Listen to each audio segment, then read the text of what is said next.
Hey guys, this situation is so much more than just ridiculous, it's actually rage-inducing. So recently, two rather large content creators have been beefing. Jacksfilms, on the left, who sits at almost 5 million subscribers, has been calling out Sssniperwolf, on the right, a 34 million subs reaction channel about her low-effort content. As you can see, Jack made a number of videos that basically boil down to the opinion that she is stealing content, whereas Sssniperwolf obviously disagrees. Now, usually this would be your random run-of-the-mill is reaction content fair game type of a discussion that I myself have had now multiple times. This is a discussion that we've recently gone through with people like XQC and Hassan being under fire for the lackluster reaction content and essentially stealing views by reposting their lazy reactions to the same platform as the original video shortly after the original video was made, and in many cases then having more views than the original video itself. Now, unfortunately, because so many people on this platform are entitled arseholes with no accountability and millions of dollars, this situation escalated. In what I can only assume to be a spite-fueled event, Sssniperwolf made a now deleted Instagram poll and then an Instagram story where she asked her viewers if she should go and visit Jack since he lives nearby to where she was at the time. She then proceeded to show his house in a video on Instagram with caption reading, "Let's talk like adults."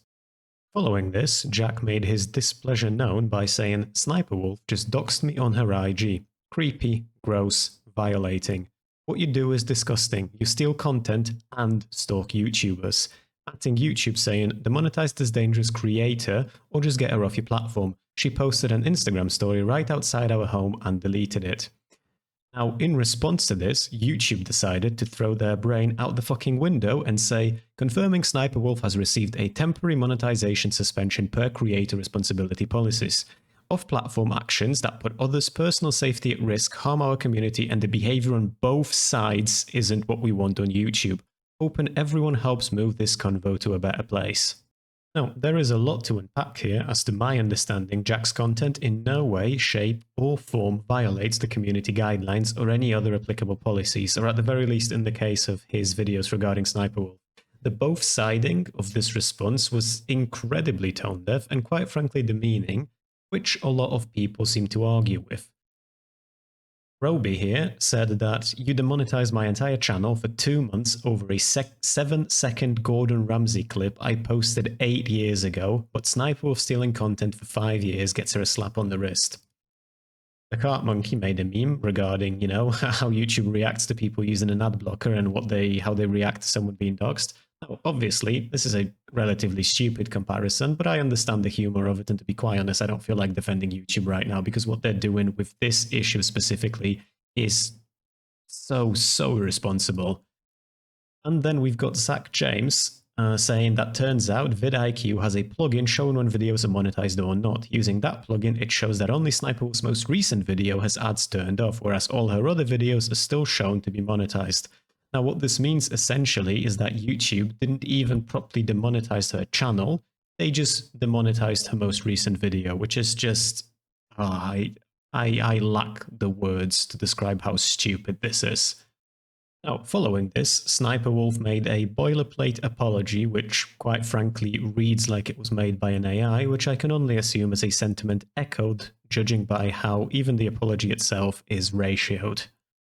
Now look guys, to be clear, this isn't anything new or even particularly out of character for YouTube.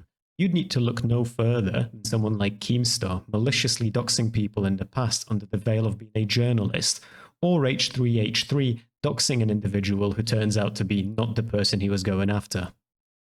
Now, there is an argument to be made, of course, that if you've been with the platform for years and you've had what we will untactfully call a hiccup in the form of doxing someone, then maybe you shouldn't be outright nuked. There is some validity to that argument, but I feel like the consequences here are just too big. There are streamers such as Cutie Cinderella, Keffels, Adenros, or even iShowSpeed, who you might be familiar with, who were swatted as a direct result of their address being doxed. There are even cases you might be less familiar with, such as an individual named Andrew Finch, whose address was leaked, and who was killed in the 2017 Wichita swatting case. Now, Sssniperwolf doxed Jack's address to 5 million followers, an address where he lives with his family. A decision this tone deaf by YouTube is honestly rather disheartening, especially given how doxing is explicitly against their own terms of service. Rules for thee, but not for me, it seems like. This will be it for today, guys. I hope you enjoyed the video, and I hope you'll enjoy the rest of your day. Goodbye now.